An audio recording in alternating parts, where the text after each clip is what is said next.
Hello all, I've been gone for a while, sorry, lots been going on.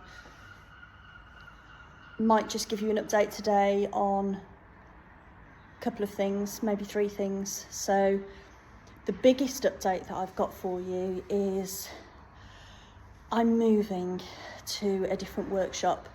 Much as this unit has been very, very useful, it has its downsides.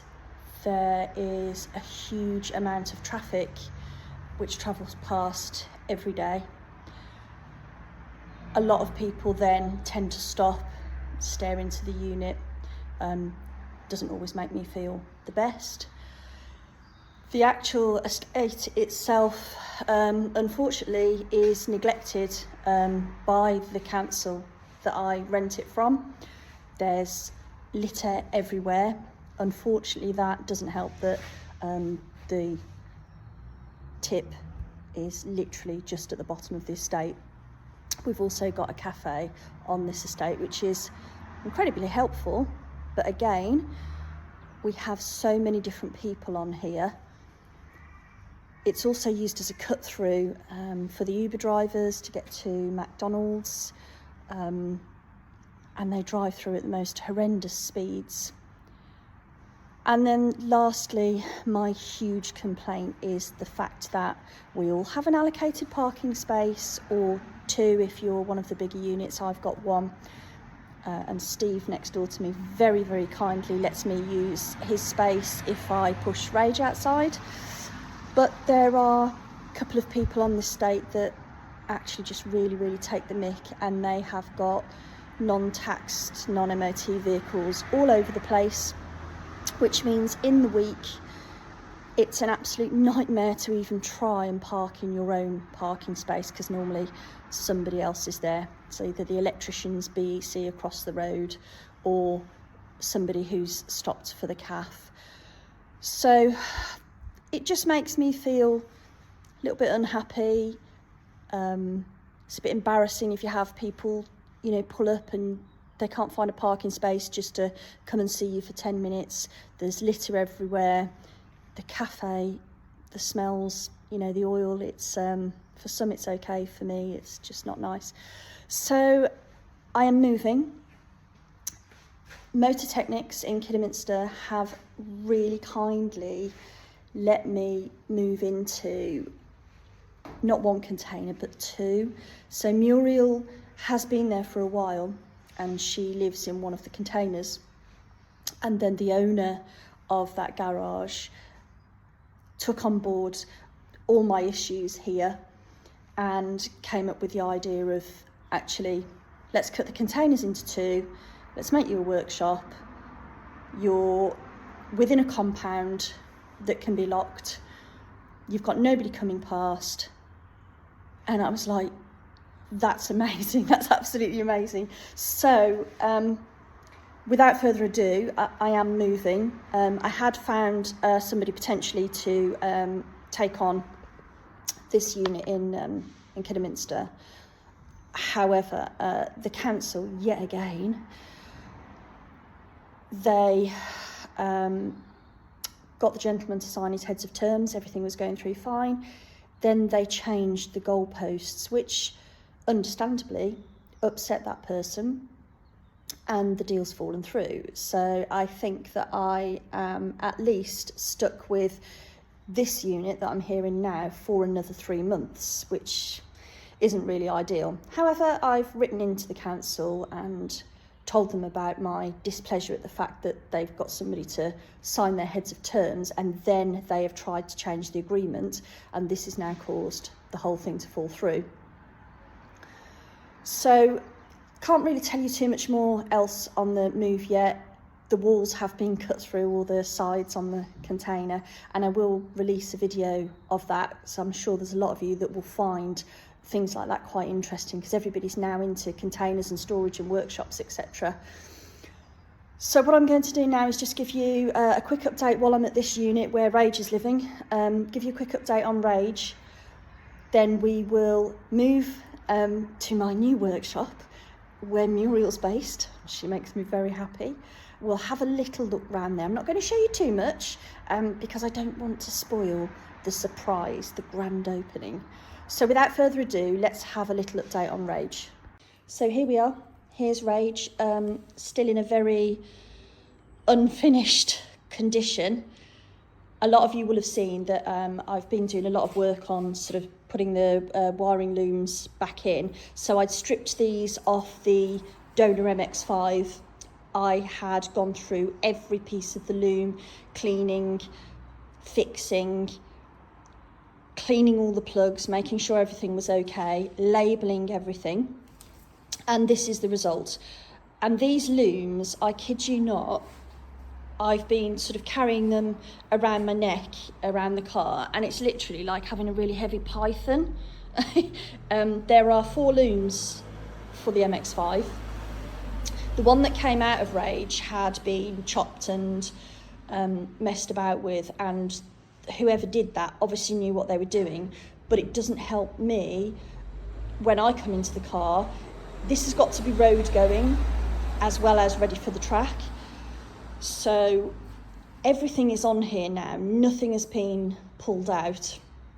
There will still need to be amendments because things like it doesn't have electric windows or central locking, etc. But we can get around that. So the other thing that I've done as well is Rage has now got, sorry, I've got my strap around it for the winch, but Rage has now got the steering rack back in, but this time with all the power steering pipes. They were missing on the one that was currently in Rage. I believe Rage was going to be a drift car and therefore they didn't need power steering. The other major thing that's happened with Rage is the lift kit on the rear suspension has now been removed, and Rage sits incredibly low. There is not much gap there at all. There's still a lot to do because somebody had tried to lower the car by cutting the springs as well, which, as you can imagine, was not a good move. I'm sorry about the fact that Rage still doesn't have a base coat on down here. It looks terrible.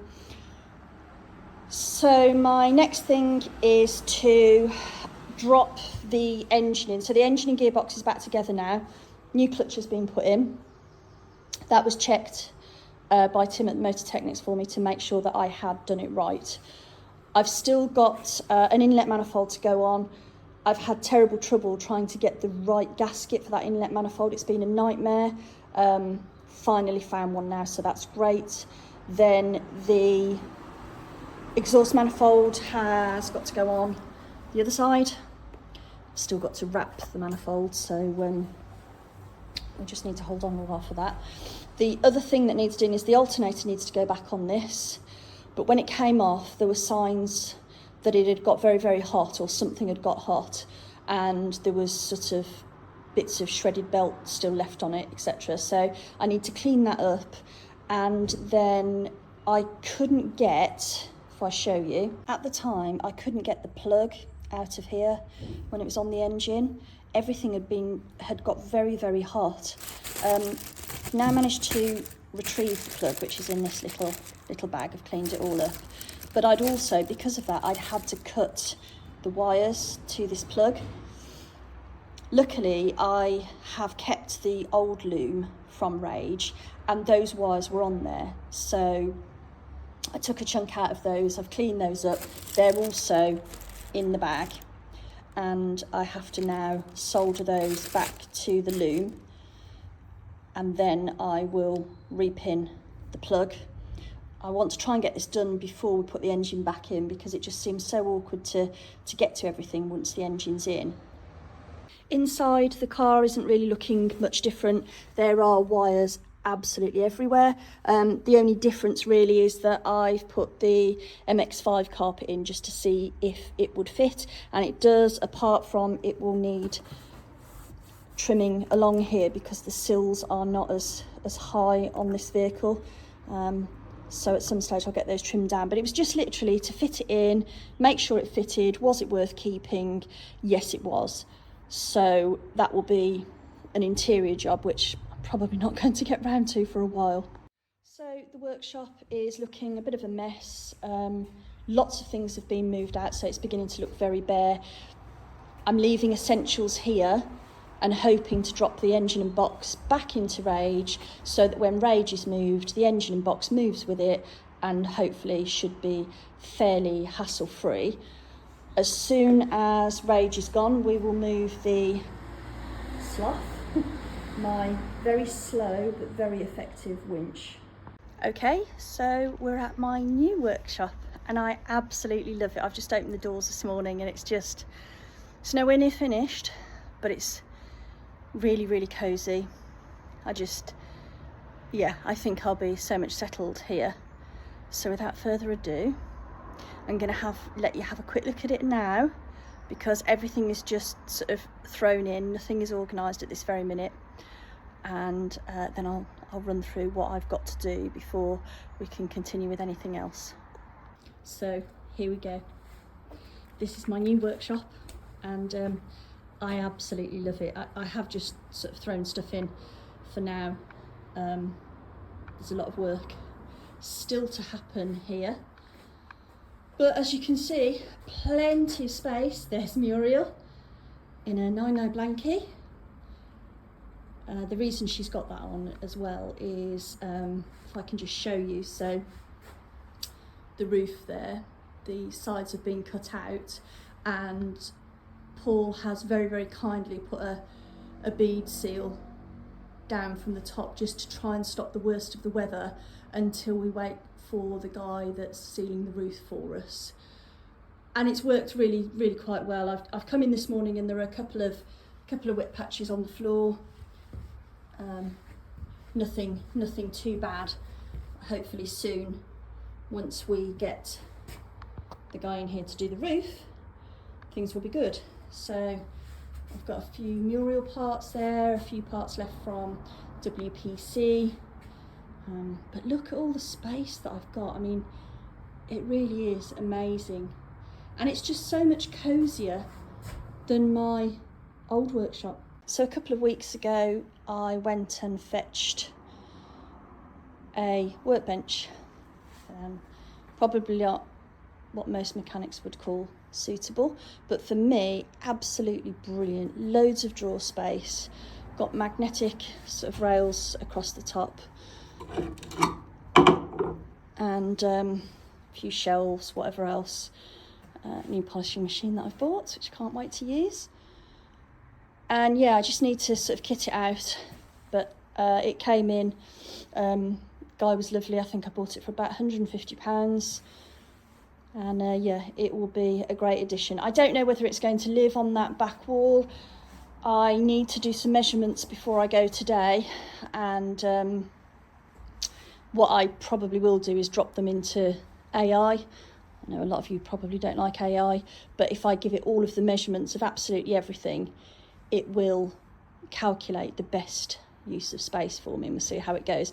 But my plan was to have up here as what I would call my dirty area, so the shot blast, and hopefully grabby throwy up here as well, so that what I've noticed with grabby throwy is there is just so much dust produced. Same with the shot blast, that seems to let a lot of the media out.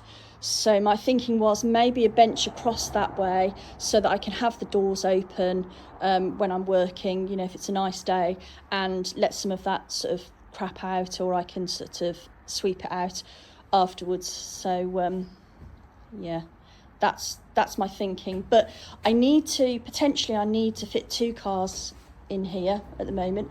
Muriel has just had this lovely set of skates arrive. I bought them off eBay. I'll try and find the link, and it's £53 for the 4 of them, which I think is really good, and they're brand new. They've got brakes on them as well, and the thinking is that if Muriel is sat on those, she'll be so much easier just to sort of manoeuvre around in here and push her right into a corner or sideways, you know, whatever else. I mean, I've got to finish that floor there because there is a very, very small step there, and the skates won't go across that, but I think they'll come in really useful. And while we're on the subject, so this here is the insulation that came off this sort of first wall in Muriel's container, because it's all insulated and it, you know, it's really quite nice. It makes the place really, really bright. So I've saved some of that. I'm going to buy some more and do exactly the same with this side and the ceiling, which should stop any condensation as well.